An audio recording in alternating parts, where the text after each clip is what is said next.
bienvenue à tous dans cette nouvelle vidéo. On se retrouve pour la première analyse de ce 27 août 2022 sur les Pokémon de la septième génération et on va attaquer les légendaires. Alors du coup, on commence à voir le bout des analyses de cette génération, puisque si on commence à faire les légendaires, bah, c'est qu'on arrive vers la fin du Dex de la génération et on va s'attaquer à Solgaleo dans cette vidéo qui est le premier membre du duo avec Lunala, hein, bien connu dans Pokémon Soleil, Lune, Ultra Soleil et Ultra Lune. Donc Solgaleo, qu'est-ce que ça donne du coup en stratégie? On commence par le type, évidemment, il possède un type Psy-Acier. Psy-Acier connu d'un autre Pokémon bien connu, hein, Métalos et sa méga évidemment. Alors Psy-Acier c'est plutôt très utile défensivement, hein, grâce au type Acier qui apporte toujours un bon lot de résistance, hein. Vous voyez, il y a 8 résistances plus une double type Psy et une unité poison, donc 10 types en résistance et immunité, donc ça c'est pas mal. En contrepartie, il possède quand même 4 faiblesses gênantes, hein, au type ténèbres, feu, spectre et sol. Par contre, offensivement, c'est un peu plus moyen, hein, parce que le type acier de son côté est mauvais offensivement et le type psy apporte juste un peu de coverage neutre, mais pas vraiment excellent offensivement non plus.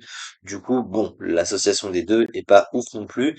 Il y a un bon coverage neutre, mais ça reste pas incroyable. Puis les deux stabs sont évidemment résistés par le type acier, donc ça nécessite un coverage en plus des deux stabs pour toucher le meilleur type défensif du jeu. Ensuite, au niveau de son talent, alors il possède un talent qui possède un autre nom, le même d'ailleurs que Metalos, c'est Full Metal Body. En français, ça s'appelle Métallogarde, voilà. En gros, c'est un Corsin avec un autre nom. Corsin, je rappelle, hein, le talent de Metalos, qui empêche les stats du Pokémon de baisser à cause d'une capacité ou d'un talent.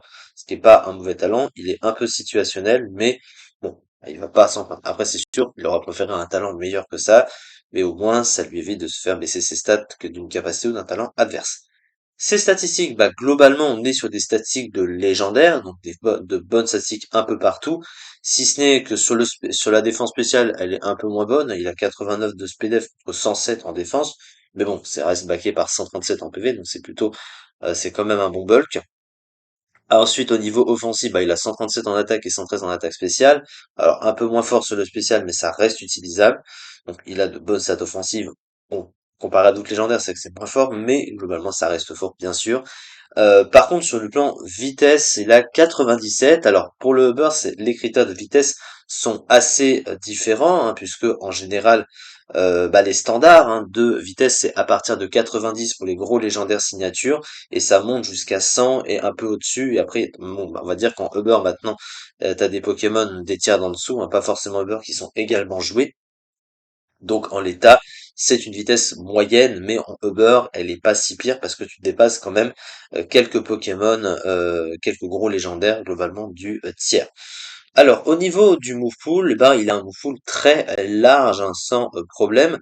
Alors sur le plan offensif, il a des options autant physiques et spéciales.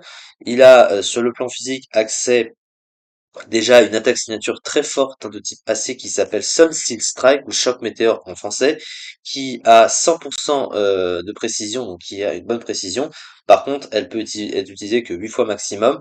Elle a 100 de puissance, donc 150 avec le stab, c'est une attaque physique.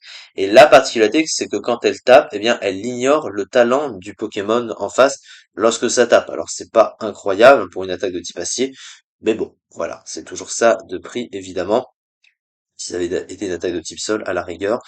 Voilà. Alors ensuite, sur le plan du reste, eh ben, il a accès en coverage à notamment bout de feu et séisme, donc il a de bonnes attaques, il a aussi close combat, donc il a les coverages feu, sol et combat, les trois types super efficaces sur le type acide, donc voilà, c'est très bon.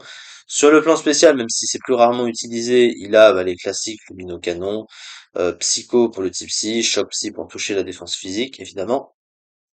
Quelques boucles de coverage, même s'il n'en a pas non plus des tonnes, hein, il a notamment Fatal Foot, Tonnerre, voilà, globalement c'est à peu près ça. Il a aussi accès à sabotage, hein, sur le physique, on peut remarquer. Sur le plan du move pool de soutien, il n'est pas extrêmement large, mais il a quand même quelques options. Il a notamment accès à téléport, qui est un petit move de pivot qui va agir à la fin d'un tour pour permettre au Pokémon de revenir plus tard dans la partie. Donc c'est plutôt pas mal, hein, il n'y a pas forcément besoin d'un move de pivot très rapide. Ça dépend des situations. Le- Tout ce qu'il y a, c'est que le téléport permet de maintenir un tour, un peu comme demi-tour quand c'est utilisé. Il a cage éclair, sinon toxique, mais ça c'est assez classique. Il possède un move de soin aussi qui s'appelle Aurore ou Morning Sun en français. Alors le problème de ce move de soin, c'est que c'est plus efficace sous certains climats. Mais par contre, le problème aussi, c'est que ça a peu de points de puissance, seulement 8 avec les PP max, donc c'est moins bon qu'un vrai soin, clairement. Donc bon, c'est pas un soin incroyable, mais il a un petit bout de soin quand même, donc il faut le prendre en compte. Et sur le plan setup, il a que plénitude, hein, il ne possède aucun move de boost sur le physique, là où son move pool offensif est plus riche, ce qui est également dommage, mais bon, hein, il va pas non plus se plaindre du move pool qu'il a à côté.